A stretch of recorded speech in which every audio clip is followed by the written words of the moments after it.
You are listening to the Motherhood Unstressed podcast, and I'm your host, Liz Carlisle. Thank you so much for tuning in. I'm glad that you're here, even though this isn't a topic that's easy to talk about. I think that having conversations on subjects like this, on child loss, are important because this happens to people all over the world. And when we choose to discuss the hard stuff, to bring light, to disinfect, I feel like it uplifts all of us. And so I'm so grateful for my guests this week, Trey and Tanya Pyle, who wanted to share their story and share their daughter's legacy with us. In 2018, Trey and Tanya Pyle, their daughter Siena, and Tanya's mother Merlita were struck on the highway by a speeding tractor trailer. The horrific crash took 4-year-old Sune's life and forever changed Trey and Tanya's lives after. Now, in this episode, we're discussing that fateful day, how they've been able to cope with the tremendous grief of losing their daughter, and what they're doing to carry on Sune's legacy today. So yes, we are getting into some very difficult material, but there's always a glimmer of light. There's always a glimmer of hope in the darkness, and that, I think, is the most beautiful thing that Trey and Tanya are sharing here today. They are doing this for their own healing, but also to extend a hand to anyone in the world listening, tuning in, who may be experiencing this right now. So I hope you enjoy this episode. If you do, please share it out, and please take 5 seconds to leave us a review on Apple Podcasts so that more people who need to hear this kind of conversation can do so. Thank you. Enjoy this episode with Trey and Tanya Pyle. Well, hello, Trey and Tanya. Welcome to the show. I'm so glad that you're here. Thank you. Thank you for having us. Yeah, so if you're comfortable, would you mind sharing what happened the day of the accident? You want to do it? You have the most vivid memories of it, unfortunately. Well, we were going out of town. It was like 4 in the afternoon, maybe 3, and it was a beautiful day. We were going out of town actually to celebrate our marriage. We were having a belated wedding reception in Mississippi, my hometown, and we had just picked up Siena from daycare an hour earlier, so around 3 o'clock, and started heading towards Gulfport, a trip that we had taken thousands of times before. My wife, myself, Siena, and my mother-in-law, Merlita. We were all in the car. So, yeah, and it was typical Atlanta traffic. Rush hour starts pretty much at noon. So, but it was really bad already at 4 o'clock, and we were on 285, which is always pretty congested. And we were just sitting in traffic, just waiting to exit. Dead stop. Yeah, we weren't moving. And next thing I know, there was just it honestly didn't even kind of click with me till much later, and I started piecing things together. But it was this sudden boom, this pain throughout my whole body, and I came to, and I was like, I look up and I'm like, where's the roof of the car? Where's the windshield? We were in an SUV. And I started hearing finally again, because it was at first it was all muffled and very, like you see in movies almost, that kind of ringing and you can't hear anything. And I'm still trying to figure out, as I was kind of over the dash and sort of through the windshield. Like I said, it was where it would have been was really close to me. And I look around and I start hearing finally, and my husband is screaming, just screaming so loud. And I look at him, and first thing I thought was, where's the rest of the car? Because when I looked at him, it looked like there wasn't any car over where he was. And he was covered in blood. His face was covered in blood. One of his eyes I thought was gone, because it was just covered in blood. Glass in it. A glass in it. And yeah, we had been hit. We found out later that we don't even recall how the accident happened. Yeah. We really just remember the moments before. We were all sitting there laughing, giggling, having a great time. And the last thing I remember, ironically, was Sune asked the question, when am I going to be a big sister? When am I going to have a big brother? Yeah, exact words. And we look back at her, and then the next thing we know, the world comes to an end. So from there, I remember seeing my wife get out of the car. She's Army veteran, and she went into full combat mode and started directing people to start helping us, get my husband, get my daughter, get my mom. And most horrific memories that kind of just burns in my mind is watching Tanya do CPR on Sune on the side of the road, which we later learned wouldn't have done any good anyway. But we later learned that the gentleman who hit us had hit us at over 100 miles an hour in a semi. Fully loaded with, it was fully weighed down with, pine straw. He was carrying pine straw. Carrying a full load. He had been going over 100 when he hit us. That's what the investigators had informed us of. GBI was involved in the investigation. Federal Department of Transportation was involved, and Georgia State Troopers were involved. We found out later he was high on cocaine, morphine, and muscle relaxers when he hit us. Some of the Good Samaritans that helped us, one was, I believe he was trained in first aid. And like I said, this is all from fragments of that day that I'm trying to make sense of. But when I was doing CPR, I remember seeing a gentleman run over, and he had a big duffel, which reminded me of the paramedic duffels that I had. But the report said that there weren't any off-duty paramedics there. I think he was a trucker of all things. And I believe, I kind of pieced together one of the main witnesses was another trucker. He had said that he told the investigators that he was trying to, he was actually in the process of calling police because the driver that hit us had been running him off the road and everyone else. He had seen him just driving erratically and was trying to get the police involved to stop him. And so he saw him, he was like, this guy's dangerous. We need to get him off the road. But it was too late. And from what the investigators told us, there's something called a regulator in trucks, and that prevents semis from going over a certain speed limit per federal law. He had removed his regulator from his truck. That's why he was capable of going so fast. And just to give the audience some background, this all kind of came out in the trial that happened after the accident. Correct. We really didn't learn all this stuff immediately. So what's helped you through this grieving process? I mean, you would look at you would never know, you're a beautiful couple, you have a beautiful new son.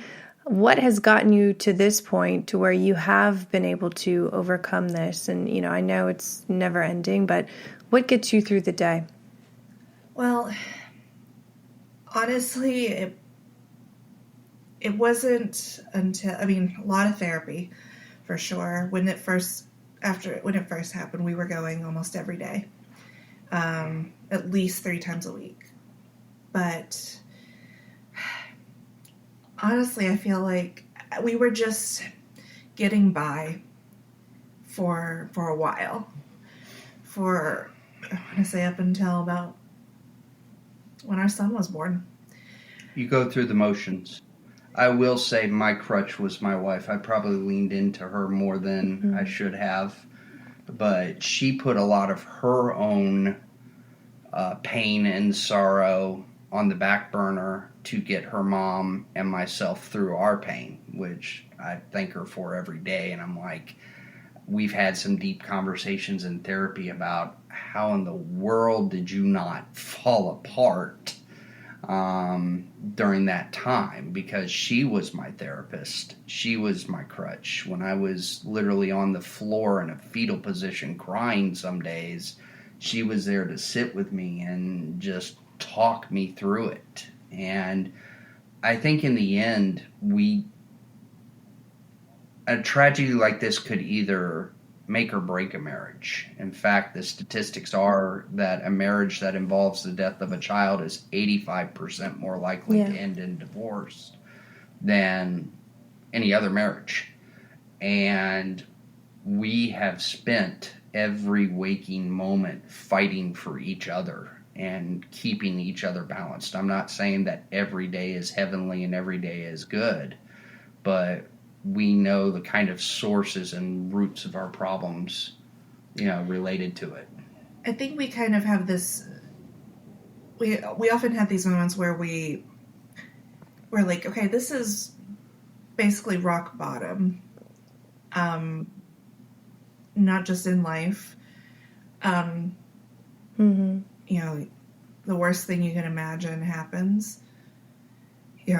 Where we start fighting because you're grieving and you want to just natural for humans to just take it out on whoever is around. The depression just takes over. And at some point you just have to, it's like, you're like, okay, I'm either just going to keep going and go into this depression and just stay there, and just live this life of sadness and sorrow, or I'm going to live. And that was the hardest thing to come to terms with. Yeah. Our therapist asked us early on, what do you think Siena would want for you? Because you live in this moment during the trial. The trial brings back the harm and the emotion,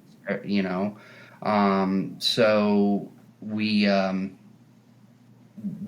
really had to take a long time in therapy to realize that if one of us had died in that accident, not Siena, we would want each other to not move on, but to experience the life we were denied, and keep going. And Siena was this happy, healthy, beautiful, free spirit that would give the very shirt off her back to make anyone happy. So we knew totally that she wouldn't want us to be sad and wouldn't want us to be heartbroken, but it's easier said than done most days. Yeah. Were there any books or support groups that you could recommend to someone listening who might have lost a child recently? Motherhood Unstressed CBD. Ton of that helped. Product placement. Yeah.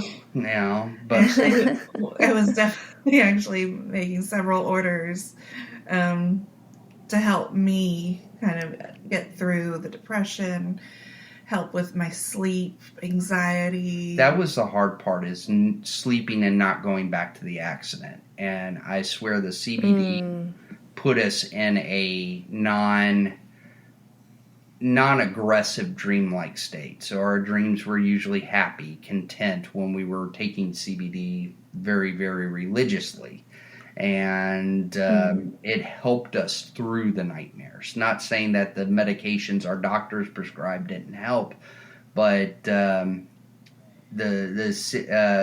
CBD definitely helped us in the long run. And as far as support groups, we tried, but we had a hard time finding some around us, even that really kind of worked, because it was the situation was, I don't know how to say, I don't know, it just nothing really felt right. We thought about some at our church. It was just kind of hard to do. I mean, once again, therapy was probably our biggest thing, and I think we found, we had friends, neighbors that really helped us through this awful time. Neighbors we didn't even know, and they came out and helped us when they found out what happened. We made great friends, and we're so grateful for them to have been there. We found other ways to kind of cope. Like, I got into video games, which I had never had before, which I'm not even sure if that's healthy or not. I was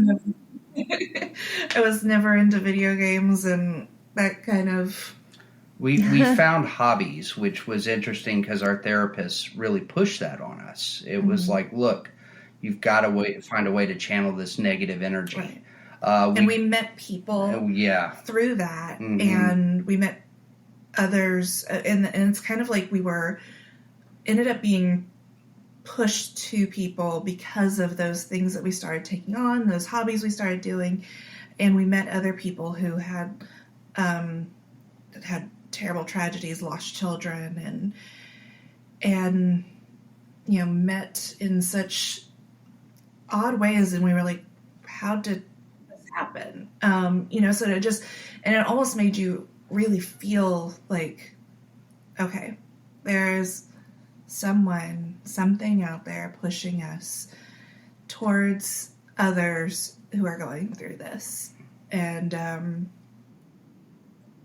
it was very life-changing, because we would get into one hobby or go to a bookstore or go out to eat, and it always happened. We'd encounter someone that were like, our server who lost a child,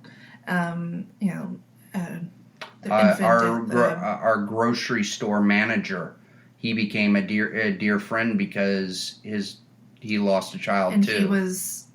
He unfortunately, it'd been quite a while. Yeah. But I kind of felt like with him, it was like he was like this elder father who had grieved the loss of his child. It had been like a decade, I think, since the death of his daughter, which was also sudden and completely unexpected. And but he and his wife were always there for us. And it's like they just understood, which is hard to find. Your friends can be there as much as possible, but until someone's been through it, you have no idea. And it's not, and we don't want this for anyone. And as the grocery store manager that we met, he said it's a club that no one wants to be a part of. And it definitely is. Do you feel like Sune's presence is with you in moments like these? I mean, you kind of said you feel like there's something greater there happening. I don't believe in coincidences, and so many things during the most depressing moments of our life would happen. We would have... Especially immediately after we would have lights turn on and off in our house. Yeah. We would hear giggling in her playroom because we left her playroom alone for about a year. We couldn't bring ourselves to touch her room or do anything. The TVs would turn on randomly. Ironically, too, her favorite channels and shows, which we weren't watching. We were one of the most powerful experiences. We were waking up one morning. The remotes were on the far end of the bedroom, and literally we got out of bed, and all of a sudden this TV kicks on, and it's her favorite cartoon. And I'm looking at Tanya. I'm looking around, and the remotes are literally across the room. Yeah. So. One time we came home and we had just adopted 2 kittens, and because randomly grieving, do some spur of the moment stuff, and we got these 2 kittens, and we came home, And once again, the remotes were actually up, so it wasn't like they accidentally turned it on. And we see them sitting on the edge of the bed, staring up at the TV, and it almost looked as if there was somebody in between them, like with their arms around the kittens. And the kittens were just sitting there watching one of her favorite shows, Shimmer and Shine, and they were just like watching it. And we were like, what is going on? But it became so comforting to us. And what the most comforting thing for us, I think, is we went through IVF to have another child because our bodies were so damaged. So IVF was the only way we were going to have kids. And failure after failure was hitting in IVF. It's not a guarantee. When we finally did get pregnant and they called us and said, it's a boy, that was chilling because, again, the most vivid memory we have is right before impact. Her asking, when am I going to have a baby brother? So. And this episode is brought to you by Sambucol. Sambucol Black Elderberry is the original black elderberry supplement. Black elderberry, if you didn't already know, has been used for centuries in traditional folk remedies, and it's prized for its anti-inflammatory properties and high antioxidant content. I first came across black elderberry in Ireland, and I fell in love with it there. As a busy mom, I cannot afford to be down for the count. I need to feel strong, healthy, and I want support for my immune system, and that's where Sambucol comes in. So Sambucol makes it super easy to feel your best all year round. If you are interested in trying them out for yourself and your family, head on over to sambucolusa.com and be sure to use my code MOTHER15 to save 15% off your order.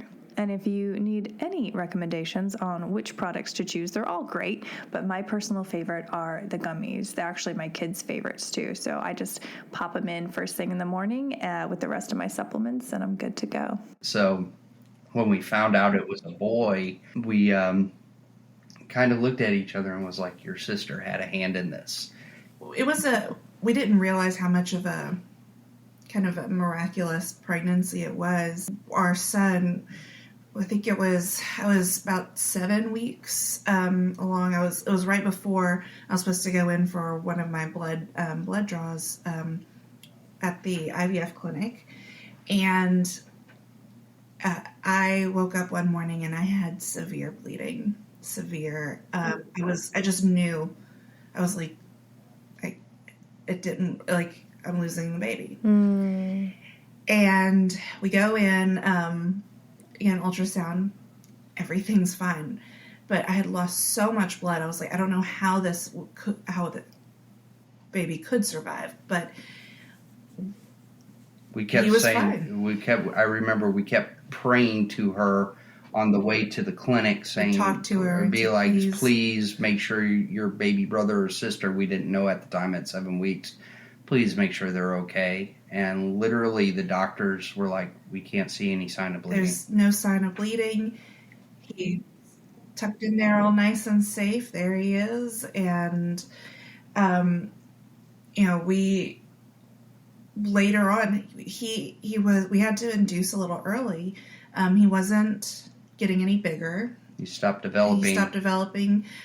His heart rate was fine. And, if anyone's ever had a high-risk pregnancy, they know you go frequently to those visits. And IVF is always high risk, is what they call it. So, and I kept going to the maternity ER, and I was just like, something's not right.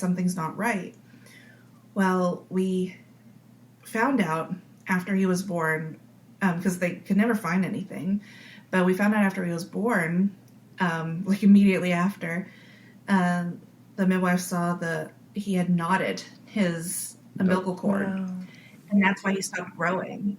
And we learned how rare that was for him to survive, because looking at it, that happened probably for a month before. Wow. And he was fine. He was small. But he was fine. He passed every test. He went home on a normal schedule. He was small, and we thought about it afterwards, because I was like, wait a minute, wow, he really has defied the odds. And one of the things that, when Siena was alive, she was my stepdaughter, and she would, because she would, for probably a year and a half before she was killed, she would frequently ask, when is she going to be a big sister? And at some point, I think at school, they started learning about maybe like mommies and daddies being pregnant, or I think possibly because some of the teachers were pregnant, and because she came home and she was very obsessed with pregnancy, and she was like, is my baby brother in there yet? Or she would say, I grew in your tummy. And that was something she said very frequently. To Tanya. To me. And she kept, like, coming up to she'd hug me and, like, put her hand on my stomach and be like, I grew in your tummy. And as her stepmother, I was trying to walk a fine line there, because I didn't want to hurt her feelings, but I didn't want to cause any trouble with her birth mother. And I didn't want her to get in trouble. Mm-hmm. So I was like, I know, sweetheart, but, well, you didn't exactly grow in my tummy, but you grew in my heart. Mm. And I said, I told her that she grew in her other mommy's tummy. And she'd fight me, and she'd say, no, I didn't. And she'd say, I grew in your tummy. And, so this, kind of went on, and she got so upset. So I was like, okay, fine, you grew in my tummy. And she stopped, and she thought, and she looks at me for a second, and she goes, well, how am I supposed to fit in your tummy with my baby brother? And I said, what do you mean? She believed that she had to go back. She said, I've got to go back in your tummy to help my baby brother grow. And that stuck with us through the whole IVF process. And I didn't think about it until later. After her death, it warmed my heart. It was so cute. But then after Gabriel was born, I realized, what if she knew? What if some part of her knew that she had to protect him? She will be going back in my tummy. Mm-hmm. In her, her spirit would be there to help protect her baby brother. And the funny thing is, he acts just like her. Yes. It's like watching her grow up all over again. Wow. Well, I'm so thrilled that, Gabriel is in your lives, and that's just an incredible story that you'll share with him, and you're sharing it now with people all over the world. I mean, it's just, I think anything is possible. We just don't know, what is possible. You've started a foundation for Siena. Can you tell us a little bit about that, and what else you intend for her legacy to be? She was getting ready to go to St. Catherine of Siena Catholic School. She had just got accepted into the school and was about to start kindergarten right before, this all started. And that was a big accomplishment for her. She was so proud of it. And we had set money aside to pay for it, because private school's not cheap and all this other stuff. And after the accident, we wanted to make sure that in her name and in her memory that... We told them to keep the money that we had given thus far, and planned on making give more donations, and asked them to set up a scholarship fund. And since this scholarship fund over 4 years ago, we've lost count, but I want to say it was at least 6 kids have gone to this school in her name. We actually got to meet one of them. One of them, and the grandmother. She kind of sought us out for one of the memorial events that the school had put on in her memory. She wanted to come and thank us because her daughter had already been going to St. Catherine's. Granddaughter had already been going to St. Catherine's, and the father had they had gone through some financial troubles, medical. It was just very unexpected, and the daughter wasn't going to be able to go back to St. Catherine's because of it. And they were actually getting ready to take her out and everything, and the school called her and said, we have a scholarship that will pay for her tuition. And she was so thankful for it, and she came to us, and it really made it special to know that her legacy, so many people never even met her, and they really just, we've had so many adore kids. her. We've had so many kids, even preteens, because the school goes up to 8th grade. Mm-hmm. We've had the older kids come to us out of the blue and say she was one of ours. She was one of us, and they were so very touched by her. And they put on these memorial services, and with no reservation. It was like, we're doing this for you, and you can either come or not, but we're still doing it. Yeah, and we want to continue doing work. We've been talking about doing a foundation in her name. One of the things that she was very adamant about was children who, and this was probably the weekend right before the accident, we taught her about donating toys that you no longer play with. And it was kind of more of a learning situation. Like, you have a lot of toys. Let's try and declutter some of this.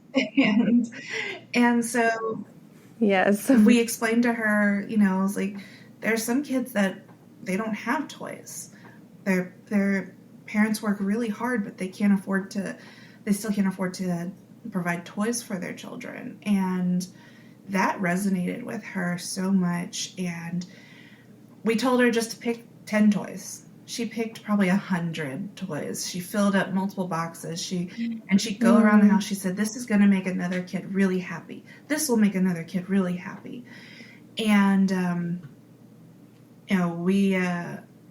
when we came back from accident, we still had those toys boxed up. And so, but when we took them for donation, it meant even more then.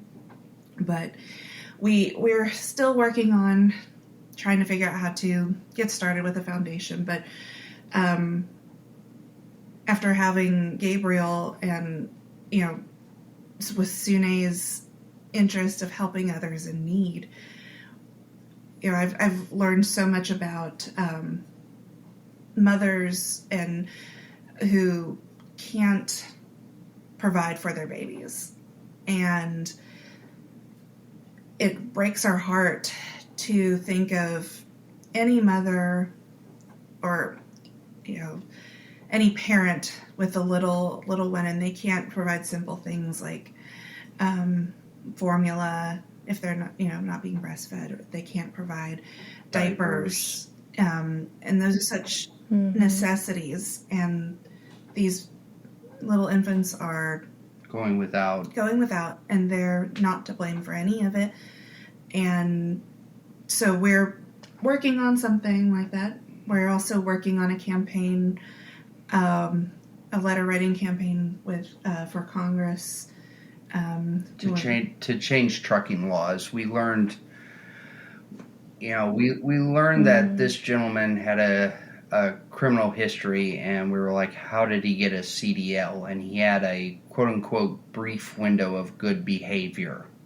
And in that situation, they only go back a very few years. Yes, and it was a small window in which he was capable of getting a CDL. And we learned that trucking laws hadn't been changed in a long time. So we wanted to work with Congress on making safer laws, more updated common sense laws, and that's another action that we're trying to take in that especially regard. in how easy it is for just anyone to, no matter their background, whether like in our instance, he had many felonies, and he had actually been in an accident before just months before he us. had injured another couple. But in the amount of training is very minimal. So, certain companies require more training than others, and we would like to just see that federally, like across the board, that no matter how big or how small your company is, these are the rules you need to abide by to have safe truckers. Because we don't have anything against truckers. I mean, truckers helped us on that day. Yeah. But and I believe I've talked to other truckers. They agree that it's the job, they have such a responsibility to everyone else out on the road, in addition to the job that they're doing, because, I mean, they're driving these massive vehicles that can do so much damage, and very much do have taken many lives, have altered so many families and lives, and they support us.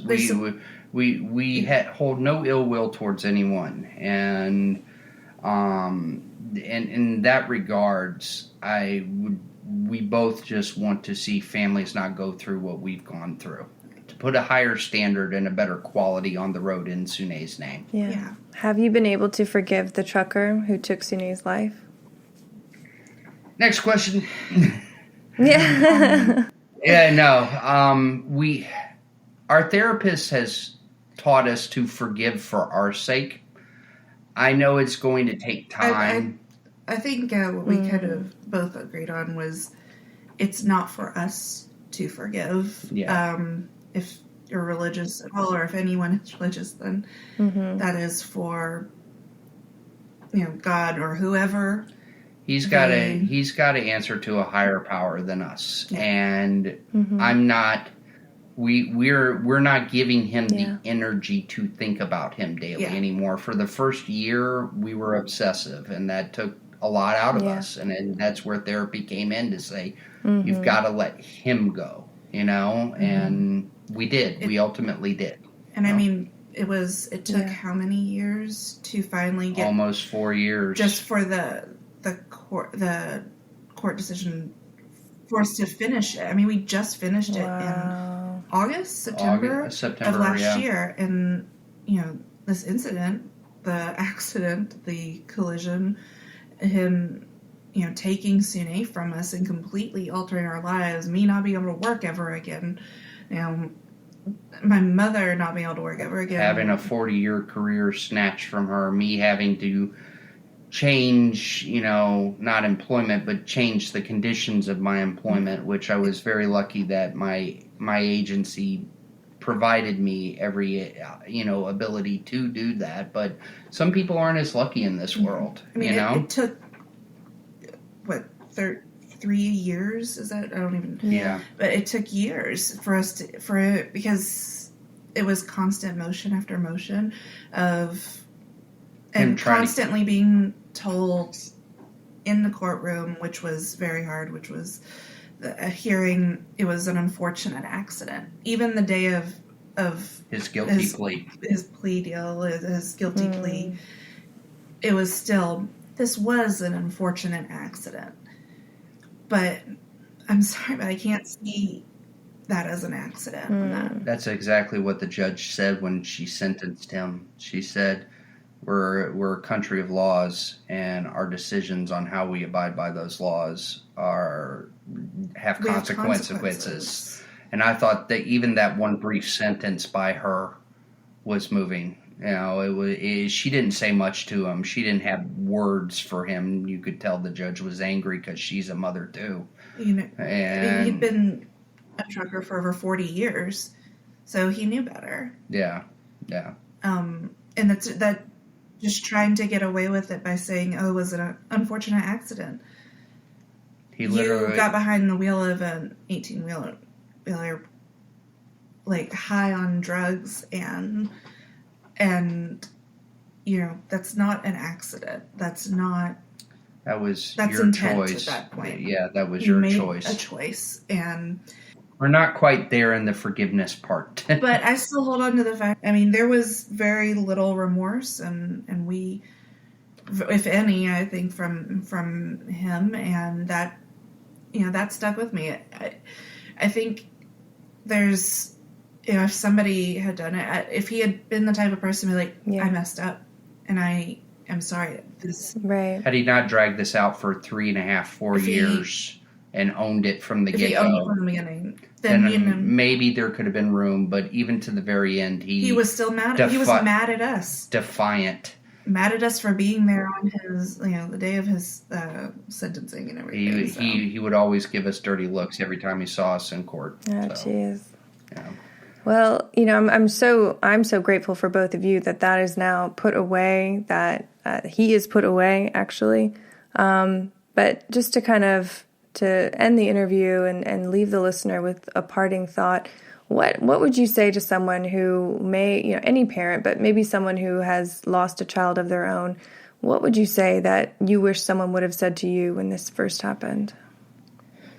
I hate to say it, but actually someone, our grocery store friend, Bill Laird, said, "This is your new normal." It's not an easy, because you're hoping someone tells you you'll get through this or this will magically get better. No, what we needed to hear, at least I needed to hear, I don't know about Tanya, was someone to tell us the cold, honest truth. And that's for me when I started to engage in therapy more, like actually mentally and emotionally engage with therapy, not just be physically present, was going, this is my life. I don't get to be okay with people who, like we talked about, people who don't know. It's they'll say it'll get better or it'll get back. Things will get back to the way they were. They won't. No. We still have our nights where we wake up crying. It happens, but they're not every night. And I think for me, it's if you've lost anyone really, and you feel like it's really bringing you down, that depression just takes over. I wish I had kind of learned earlier on, and I think you definitely, you finally started seeing it towards, more recently, but to live for them. And, if you've lost someone, anyone, whether it's your child or any parent, sibling, anyone that's close to you, a best friend, it really affects you. You'll start to feel like you don't want to live anymore, or that you can't go on anymore.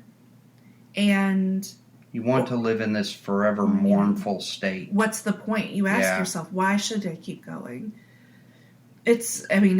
We could get really dark about how it got for us, but eventually we realized that we have to live for them. Like, I recently heard from a TV show that said, what better way to fight against death than to live? And that was NCIS. No, that was Wheel of Time. Wheel of Time, that's right. I have to say, we learned some days to ignore the depression. You have to binge watch Netflix or Amazon Prime or.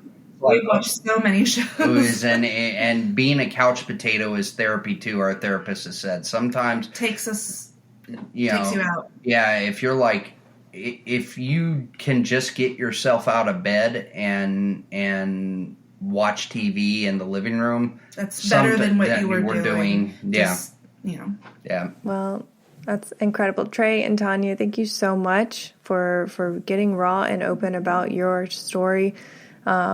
I know, I mean, just knowing you guys for so long, like I've been there, since it happened. My heart breaks for you still. But I'm grateful that you wanted to tell your story, because I know that it's uplifting so many others through that. So thank you, truly, from the bottom of my heart. Thank you, and thank you to your viewers for listening. You have been listening to the Motherhood Unstressed podcast. Please remember to rate, review, and subscribe to this podcast.